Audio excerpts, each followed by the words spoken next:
¿Cuántos saben que Dios está en este lugar? ¿Cuántos vinieron a una fiesta? Muy poco. ¿Cuántos vinieron a una fiesta? Bien, ahí me gusta. Así que saben que si algo que nunca falta en esta casa es adoración. Así que hoy yo los quiero animar a que den su mejor adoración, porque Dios merece todo de nosotros. Así que los quiero ver saltando, los quiero ver felices, porque Dios está en este lugar. Así que ahí donde están yo les animo a que puedan cerrar sus ojos y que se puedan presentar delante de Dios hoy como están ustedes con sus cargas. Quizás están tristes, tuvieron una semana difícil, pero los animo a que hoy dejen todo en las manos de Dios y que puedan disfrutar de este día, que puedan disfrutar de su presencia. Así que ahí oramos. Como papá, Señor, primero que nada te damos gracias. Gracias porque vos estás en este lugar, Señor. Gracias porque vos elegiste este día, papá, para presentarte ante nosotros, Señor. Gracias porque esta es tu casa, Señor. Esta es tu iglesia, papá. Y estos jóvenes son tuyos, Señor.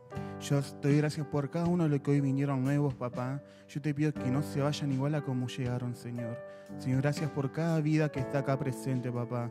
Bendecimos este tiempo, papá, y este tiempo de adoración, Señor. Que esto sea, Señor, con un olor fragante a tus pies, papá. Que la adoración de esta casa abra los cielos, papá. Señor, que la adoración de estos jóvenes abran los cielos, Señor.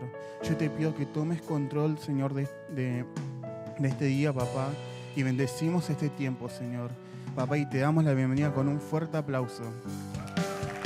No me va a tocar compartir la palabra a mí, sino que le va a tocar a una persona muy especial, ¿sí? A una hija espiritual, ¿sí? Que tenemos con Pau, una persona muy especial, una persona llena de la presencia de Dios, una persona muy usada por Dios, ¿sí? Así que la voy a invitar a que pase acá a Sol, ¿sí? Solcito, un aplauso.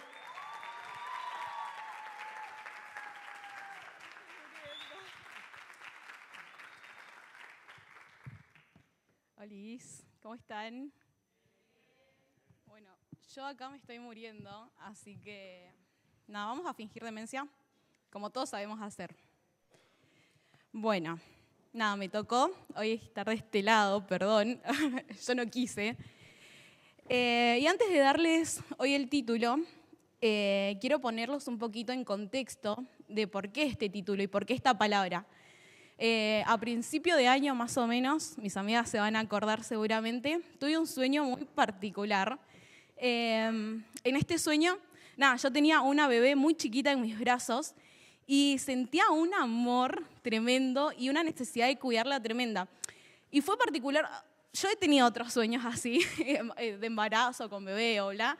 Y en todos los sueños yo lloraba y decía, no, Señor, todavía no me recibí, todavía me falta cumplir un montón de metas y me angustiaba en los sueños. Pero en este sueño particularmente no. Y me acuerdo que se lo conté a las chicas y bueno, nada, como que quedó en, bueno, seguramente tenés que cuidar, no sé, cuidar más el grupo fe en ese momento, cuidar tu lugar de servicio. Y bueno, quedó ahí. Y hace 2 semanas, hablando con Yubi, ella dijo así como al pasar, ay, sí, amiga, como el sueño que vos tuviste que era cuidar la iglesia. Y yo, ¿qué? Y me dijo, sí, el sueño que era cuidar la iglesia. Y yo, ¿qué? Como que no, recién ahí me había caído la ficha del sueño que había tenido. Y claro, yo en ese momento no lo entendía, pero esa bebé prematura era la iglesia que estaba naciendo en ese momento. Y prematura porque en realidad iba a nacer mucho antes de lo que yo y muchos esperábamos.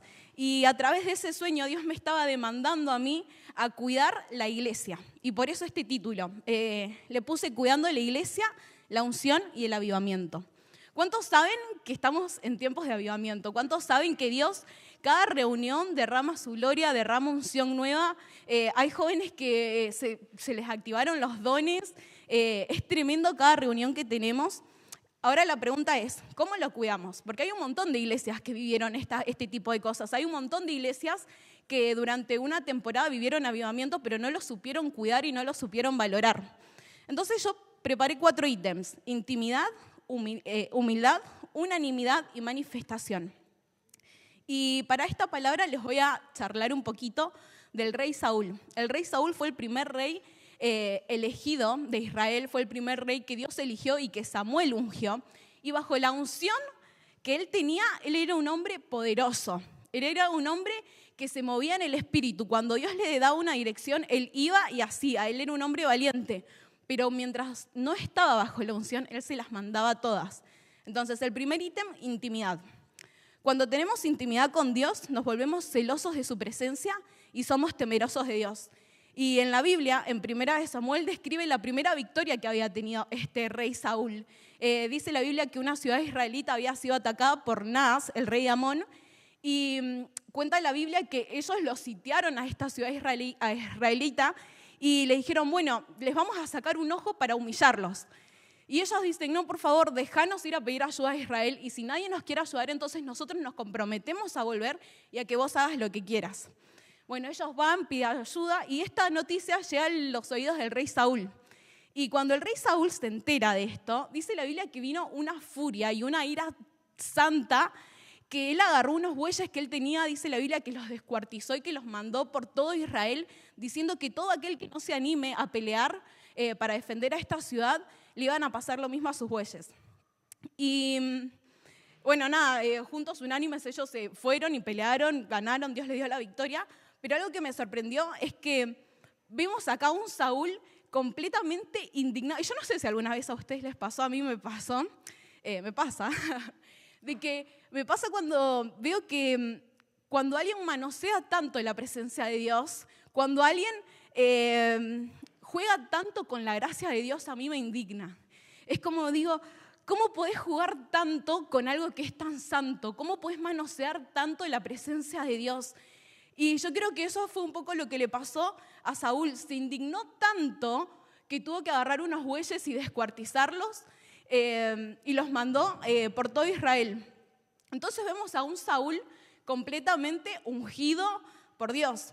Pero si vamos unos años más tarde, a 1 Samuel 17:8, dice, Goliat se paró frente al ejército israelita y gritó desafiante, yo soy filisteo y ustedes están al servicio de Saúl. No hace falta que todos ustedes salgan a pelear. Elijan a uno de ustedes y mándenlo a pelear conmigo. Si es buen guerrero y me mata, nosotros seremos esclavos de ustedes. Pero si yo lo mato, ustedes serán nuestros esclavos. Yo desafío a todo el ejército israelita a que elijan a uno de sus hombres para que luche conmigo. Cuando Saúl y los israelitas oyeron lo que decía el filisteo, se desanimaron y les dio mucho miedo. Pero el filisteo siguió provocando a los israelitas mañana y tarde durante 40 días. 40 días permitió Saúl que se burlen de algo que Dios ya había bendijo. 40 días permitió Saúl que se burlen del pueblo de Dios. Bajo la unción del Espíritu Santo, Saúl no hizo ningún pacto con el enemigo. Pero unos años más tarde, después de perder la unción del Espíritu Santo, empezó a aceptar los términos de Goliat. Y yo no sé si ustedes se han dado cuenta de esto, pero vieron que a veces pasa de que ves a una persona y no te falta una sola reunión. Está lunes, martes, miércoles, jueves, viernes, o sea, tiene un colchón. La pastora decía, hay personas que ya tienen colchones acá escondidos por algún lado. Pero de repente ves a esa persona que empieza a faltar. Como empieza a llegar tarde, y ya las reuniones no les importan tanto como antes. Y empieza a llegar tarde y empieza a poner excusas. Pasa que cuando nosotros dejamos de tener intimidad con Dios, lo que antes nos parecía santo e importante, deja de parecerlo ahora. Cuando nosotros nos alejamos de Dios, lo que antes teníamos que cuidar, ahora ya no nos importa. Y decimos, bueno, no pasa nada si total nadie me ve. No pasa nada si total me levanto y llego al servicio igual. No pasa nada, porque Dios es bueno y de nuevo me perdona. Y vamos jugando todo el tiempo a estirar los límites y a estirar la gracia de Dios y empezamos a estar de acuerdo con los términos que nos pone Goliat. Tenemos que tener cuidado de aceptar los términos que nos pone Goliat. Hay una frase que a mí me encanta y que yo la tomo todo el tiempo, es que tenemos que tener cuidado de pisar tierra santa con los pies sucios. Y algo que nosotros tenemos que entender es que Saúl no buscaba la unción. Saúl no era que él estaba interesado en la unción. En realidad Saúl buscaba a Dios y por ende la unción lo buscaba a Saúl. Entonces pasamos de un Saúl que se indignaba cuando alguien quería tocar algo que le pertenecía a Dios, se indignaba cuando alguien se quería burlar de Dios, a un Saúl que empezó a estar de acuerdo con el enemigo. Segundo ítem, humildad. Saúl pasó de atraer la unción de Dios a través de la humildad a atacar la unción de Dios en los demás. Yo no sé cuántos conocen la historia de Saúl, pero si vemos los últimos años de Saúl, sus últimos años se la pasó tratando de atacar y tratando de matar a David, porque David representaba aquello que Saúl había sido antes. David era un hombre de unción, David era un hombre que se atrevía a enfrentar los gigantes que Saúl no se atrevía. David era un hombre que se atrevía a guardar la presencia y a guardar la unción. Y muchas veces nos pasa eso. Muchas veces nos pasa que a medida que nosotros nos alejamos de Dios, empezamos a ver los errores de las personas cada vez más grandes. Y Saúl perdió de vista el verdadero enemigo y convirtió en enemigo a la persona que fue elegida por Dios. Paralelo, y yo sé que hay personas que son difíciles de amar. Yo sé que hay personas que son difíciles, que a veces decís, Señor, dame paciencia porque si me da fuerzas, ustedes sigan con la frase. Pero fíjense qué loco, porque paralelo a esto tenemos un David que él nunca sacó la mirada de Dios. O sea, Saúl había vuelto de la vida de David un infierno, pero sin embargo algo que a mí me mató cuando yo lo vi, es que David jamás hizo nada contra Saúl. Jamás David se atrevió a levantar la mano contra Saúl. Es más, la Biblia dice que él agarró, una vez lo vio durmiendo y agarró un pedazo de su manto y lo cortó, en señal de que si él quería lo podría haber matado, pero que no lo iba a hacer porque él tenía una unción que cuidar. Él sabía que él portaba la presencia de Dios y que si hacía eso la unción se iba a secar. Y como te digo, hay personas que van a hacer una piedra en el zapato, que vas a decir tipo, ay Señor, ¿por qué yo lo tengo que levantar? Pero es así, nosotros tenemos que poner, en vez de poner en primera perspectiva el error que la otra persona tiene, tenemos que poner en primera perspectiva el sí que le dijo a Dios esa persona. Porque yo no sé si saben, pero todos los que estamos acá y amamos a Jesús trabajamos por el mismo equipo. Todos jugamos para el mismo equipo, todos vamos hacia el mismo lugar, todos tenemos la misma visión y todos tenemos el mismo propósito, que es ir y hacer discípulos. Y me mata porque, yo no sé si ustedes sabían, yo esto me enteré hace poco, que la naturaleza habla de esto. Ustedes sabían que conforme a las temporadas, la naturaleza nos da los nutrientes que nuestro cuerpo necesita. Por ejemplo, ahora que estamos en invierno, la tierra se encarga de darnos cítricos, que es lo que nosotros necesitamos. Y hay un versículo en los Salmos que dice, y todo dará fruto a su tiempo. No dice todo el tiempo, dice que dará fruto a su tiempo. Entonces, la persona que tenés al lado, o que por ahí la tenés lejos, porque uno no se sienta con los que le caen mal, la persona que tenés lejos, si está dando fruto, es porque tiene algo, tiene un nutriente que vos necesitás. Es porque tiene algo que aportar al cuerpo de Cristo. Y me encanta porque el nombre de Dios es Dios Emanuel, que significa Dios con nosotros. No significa Dios conmigo, no significa Dios con vos, significa Dios con nosotros. Por eso Jesús cuando oraba, él decía, Padre nuestro que estás en los cielos. Jesús podría haber dicho, mi Padre, Padre mío, solo mío, pero él dijo, Padre nuestro, porque todos trabajamos para un mismo equipo, todos jugamos del mismo lado, todos vamos hacia el mismo lugar. Entonces, decirle al que tenés al lado, me encanta, siempre quise hacer esto, así que háganlo. Decirle al que tenés al lado, jugamos para el mismo equipo.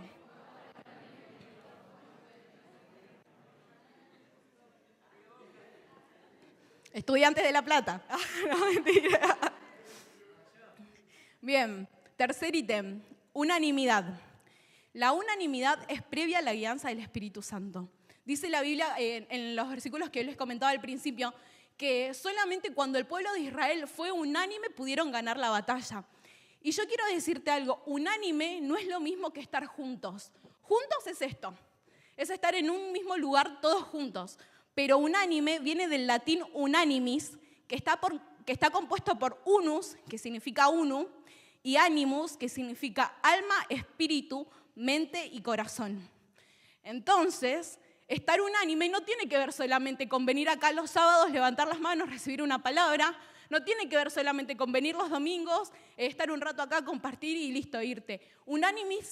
Estar unánime tiene que ver con estar en un mismo espíritu, con tener un mismo corazón. Y me encantaba porque con Flor, en el cumple de Melo, estuvimos ahí hablando un toque, qué sé yo, y ella, yo le compartí un poco de lo que Dios me estaba hablando a mí particularmente, y ella me decía, amiga, qué loco porque Dios me está hablando algo parecido.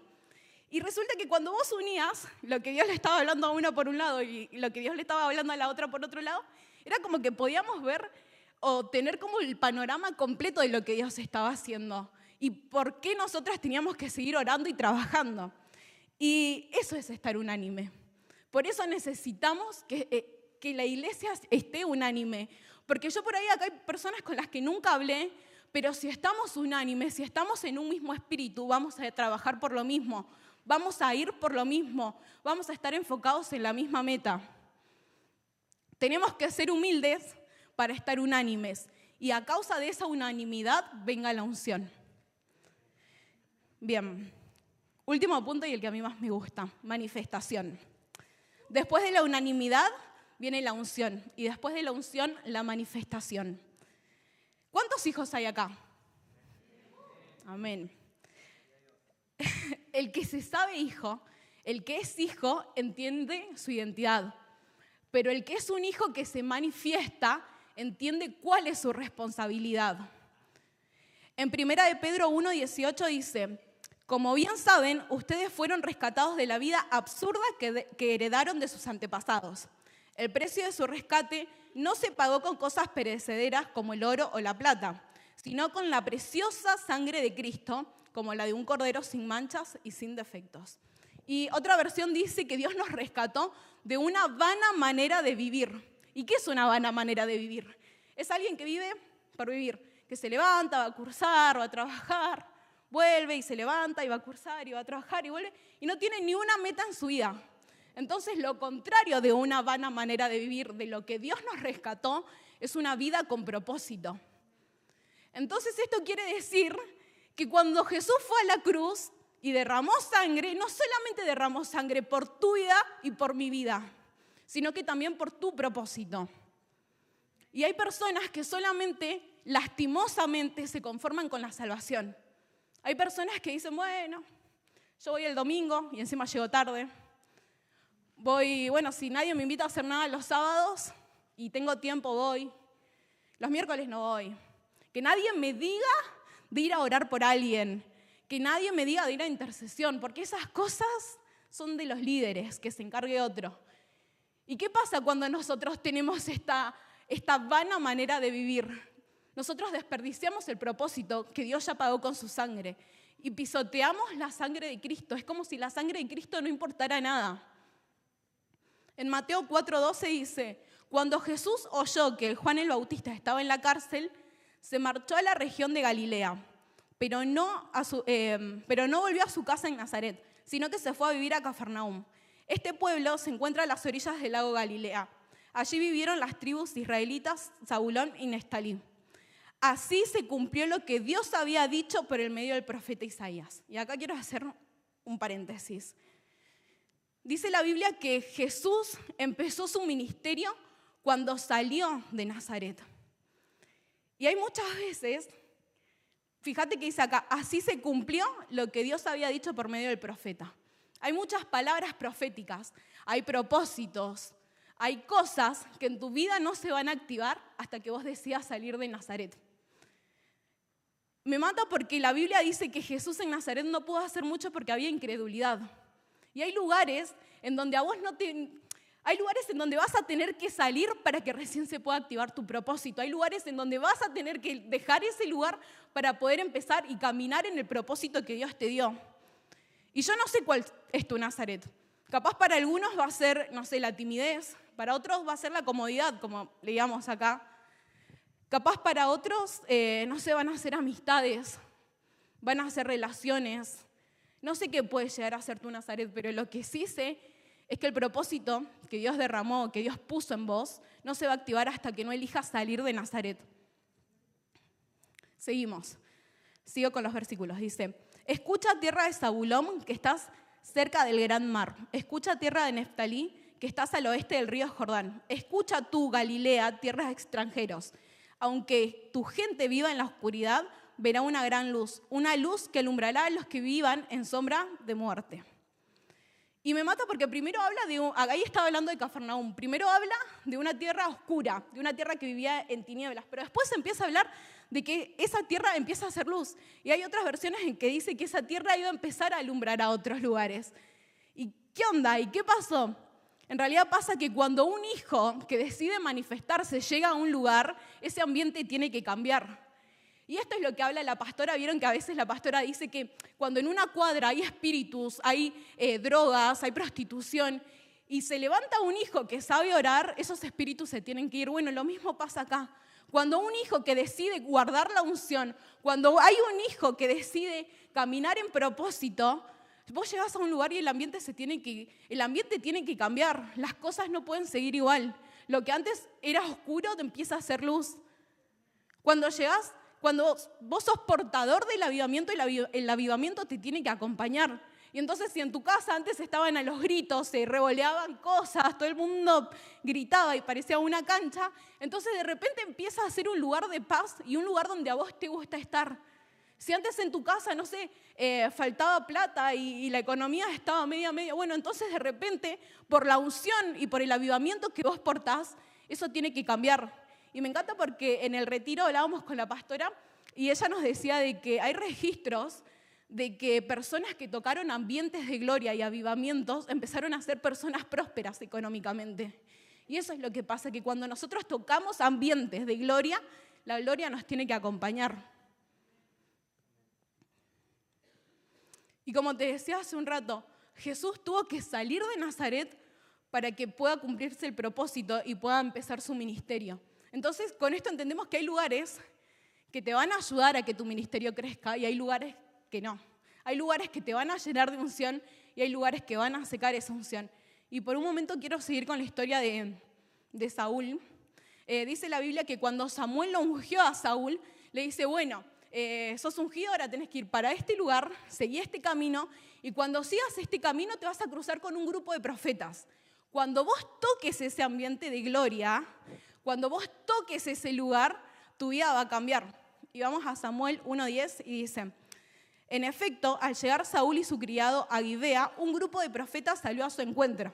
Entonces el Espíritu de Dios vino con poder sobre Saúl, quien comenzó a profetizar con ellos. Los que desde antes lo conocían, al verlo profetizar junto a los profetas, se preguntaban unos a otros, ¿qué le pasa a Saúl, hijo de Quis? ¿Acaso él también es uno de los profetas? Y me mata porque, fíjate vos que, ¿sabés cuál fue el problema de Saúl? Fue que esa fue la única vez que él pudo profetizar.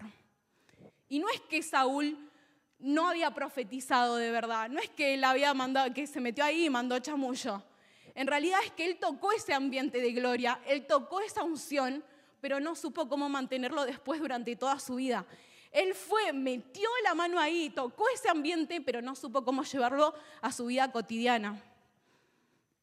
Y yo no sé en qué ambiente vos andás, pero viste que a veces hay personas que vos decís, tiene palabra, tiene todo para que se le active y no se le activa. Bueno, es porque tenés que salir de Nazaret. Es porque hay lugares en donde no se van a activar tu propósito, tus dones, tu ministerio no se va a activar hasta que vos decidas salir de Nazaret. Y me encanta porque hay un versículo en la Biblia que dice que la tierra clama por la manifestación de los hijos de Dios. Y acá el orden de los acá el orden de los factores sí altera ¿está bien dicho? El orden de los factores altera, está bien. Porque dice, la tierra clama por la manifestación de los hijos. No dice que la tierra clama por vos.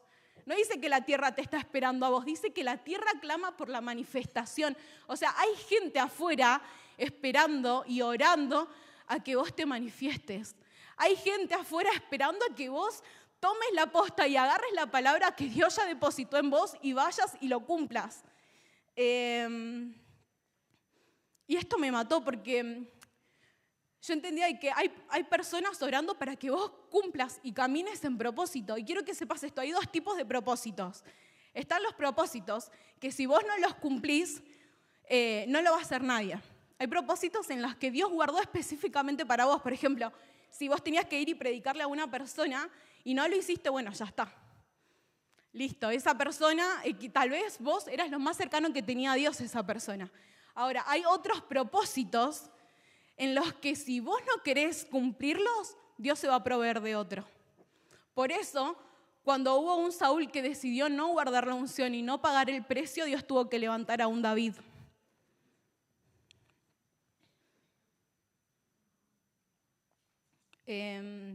La semana pasada, después de muchos años, volví a orar en los hospitales y estábamos ahí con Agus y Agus me peleaba y me decía, ¿vas a hablar vos? Y yo, no, amigo, vas a hablar vos.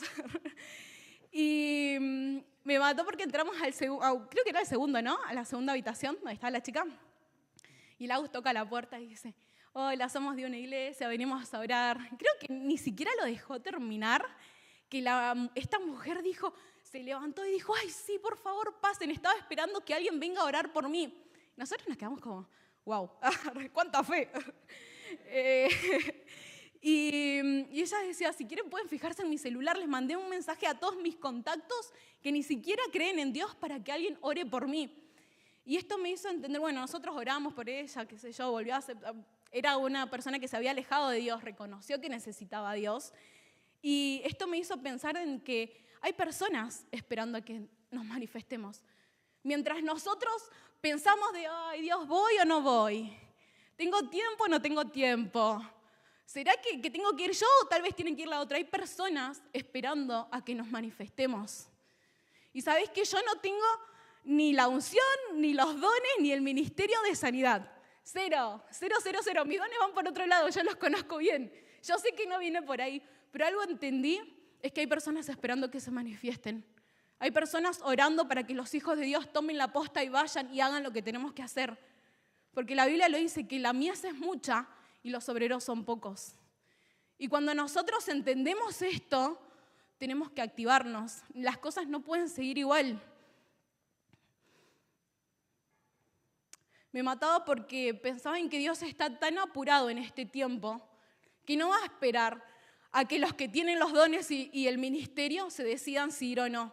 Él va a agarrar a aquellos que están dispuestos y los va a mandar. Y si no tenés los dones, bueno, Dios te los va a dar en el camino. ¿Cuál es el problema? Leemos Mateo 25, 14, 15, dice, porque el reino de los cielos es como un hombre que yéndose lejos llamó a sus siervos y les entregó sus bienes. A uno le dio 5 talentos, a otros 2, a otro 1, cada uno conforme a su capacidad, y luego se fue lejos. Dice la Biblia que cuando él vuelve, le pregunta al primero, bueno, ¿vos qué hiciste con lo que yo te di?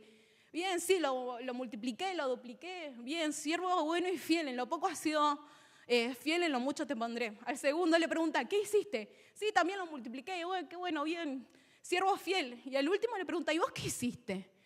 Y el último le dice, Señor, yo tuve miedo y los guardé. ¿Y saben qué dice? Dice, siervo malo y negligente, sáquenle todo a él y désenlo a aquellos que lo multiplicaron. No esperes a que Dios elija a otro. No esperes a que Dios te saque aquello que te entregó solamente por el hecho de que vos no supiste y no lo pusiste al servicio. No esperes a que Dios elija a otro.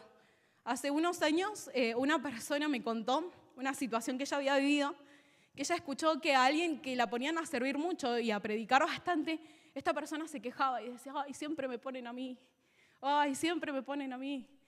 Y esta persona me contó una oración que ella tuvo que a mí me impactó y que ella le dijo a Dios, Señor, si un día alguien te dice que no, yo estoy dispuesta. Señor, si algún día alguien te dice que no, envíame a mí. Y a mí me mató esto. Recordar esta palabra y recordar eso que me había contado, me mató. Porque yo estoy dispuesta a hacer un plan B. Yo no sé vos. Es más, seguro si estoy acá es porque soy un plan B. Pero yo estoy dispuesta. Y a mí no me molesta porque si hay alguien que le dice que no, yo quiero ir. Yo quiero ir y tomar la posta. Yo quiero ser como David, de enfrentar los gigantes que otros no se animan a enfrentar. Y capaz vos me decís, bueno, Sol, pero yo no tengo ni los dones, ni hablo bien, ni bla, ni nada de eso. Les pido a los adoradores que vayan subiendo. Capaz vos me decís, bueno, Sol, no sé mucho yo. Y yo tampoco sé mucho, la verdad. Pero hay algo que me mató, es que ustedes sabían que a ninguno de los dones que están en la Biblia se les dio el poder de salvación. Los dones son para edificación de la iglesia, pero hay un don en la Biblia, que es el de evangelización, que es el que tiene el poder de salvación. ¿Por qué? Porque si vos orás por un enfermo, bueno, sí, le crece una pata, le crece el brazo, de repente ve, pero si esa persona vos no le evangelizaste, no le dijiste que existe un Dios que murió, que mandó a su hijo a morir, entonces esa persona se va a ir al infierno. Y más importante que la sanidad es la salvación. Entonces, creo que todos los que estamos acá tenemos boca para hablar quién es Dios. Podemos hablar y decir qué es lo que Dios hizo en tu vida. Y si me decís, Sol, yo no sé hablar, bueno, Dios va a proveer. Hay una frase que me encanta que es que Dios cura la lepra en el camino. Y Dios va a curar la lepra en el camino. Yo estoy segura que Dios en este tiempo va a tomar y se va a proveer de aquellos que estén dispuestos. No hace falta que tengas capacidades, no hace falta que sepas hablar, no hace falta que sepas hablar. Dios va a mandar a aquellos que están dispuestos. Y yo no sé cuántos son los que están dispuestos en este lugar, pero yo estoy segura que de acá van a salir servidores. ¿Cuántos dicen amén? ¿Qué te parece si ahí donde estás te pones de pie?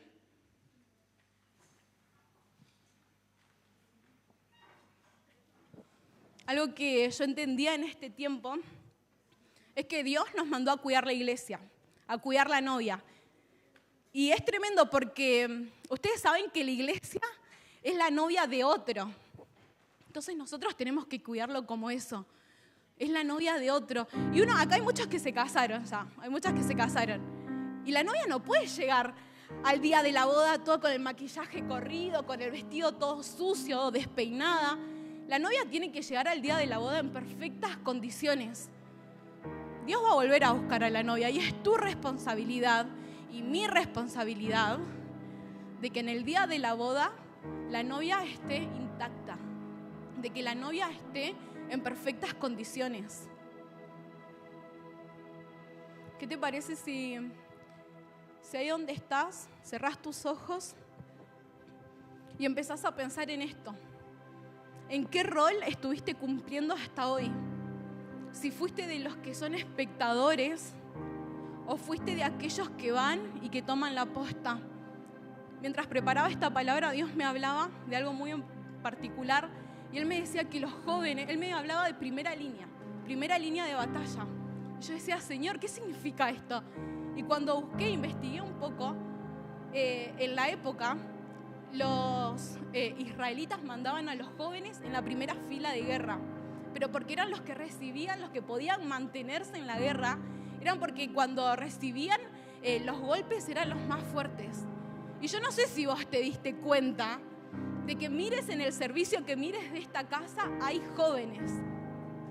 Los adoradores llenos de jóvenes, multimedia, jóvenes, sonidos, jóvenes. Guardia pastoral, que era un servicio que generalmente solamente se ponían a la gente más grande, por las dudas. Hay jóvenes, en intercesión está lleno de jóvenes. Entonces, evangelización, los jóvenes tomaron la posta. Entonces, queridos, nosotros somos la primera línea de guerra. Por eso muchas veces los jóvenes somos los más atacados. Por eso el enemigo siempre busca ir a los jóvenes, porque sabe que cuando se mete con los jóvenes hay una generación entera que se pierde. Sabe que cuando se mete con los jóvenes está yendo a la primera línea.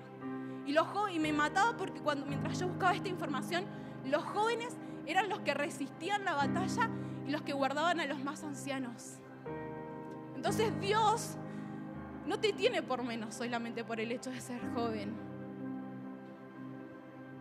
Dice la Biblia de que nadie desperdicie tu juventud, que nadie tenga por menos tu juventud. Y Dios está proveyendo de los jóvenes. Me encanta porque sigo a muchas iglesias y hay muchos pastores jóvenes y lamentablemente son los más criticados. Pero Dios está proveyendo de los jóvenes. Pero falta jóvenes que decidan guardar la unción. Falta jóvenes que decidan guardar la iglesia. Falta jóvenes que tomen la posta y empiecen a manifestarse. Y hay gente clamando para que vos te manifiestes. Y yo no sé si acá hay algún joven que a lo mejor está en la duda. No sé si ir, si hacer, si quedarme, si no hacer. En la medida en la que vos te decidís qué hacer y qué no, hay gente clamando y esperando por tu manifestación. Y Dios no te va a esperar. Lamento decirte esto. Hay propósitos en los que tienen que ser ya. Hay propósitos en los que Dios no te puede esperar, porque Dios está apurado. Dice, ya estamos viviendo en los últimos tiempos. Entonces Dios va a agarrar y Dios se va a proveer de aquellos jóvenes que estén dispuestos a enfrentar los gigantes que otros no se animan. Dios se va a proveer de aquellos jóvenes que estén dispuestos a guardar la unción que otros no están dispuestos. Dios se va a proveer de aquellos jóvenes que se animan y van a orar. Dios está dispuesto, se va a proveer de aquellos jóvenes que están dispuestos a ir y a llevar su palabra. ¿De dónde estás? Te animo a que cierres tus ojos.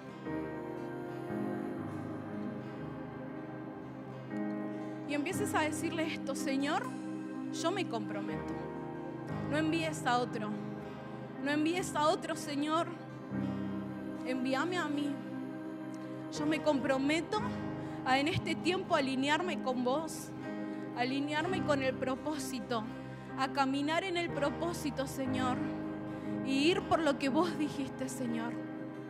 Yo me comprometo a tomar la palabra, Señor, a caminar en aquello que vos ya profetizaste sobre mí. Yo me comprometo, Señor, a salir de Nazaret, a salir de ese estado en donde fue cómodo. Y Nazaret seguramente fue cómodo y seguramente fue bueno por un tiempo, pero hoy Nazaret te queda chico. Hoy Nazaret te queda chico. Señor, yo me comprometo a guardar el avivamiento, Señor, a cuidar este avivamiento que vos estás depositando sobre esta iglesia. Y yo hoy quiero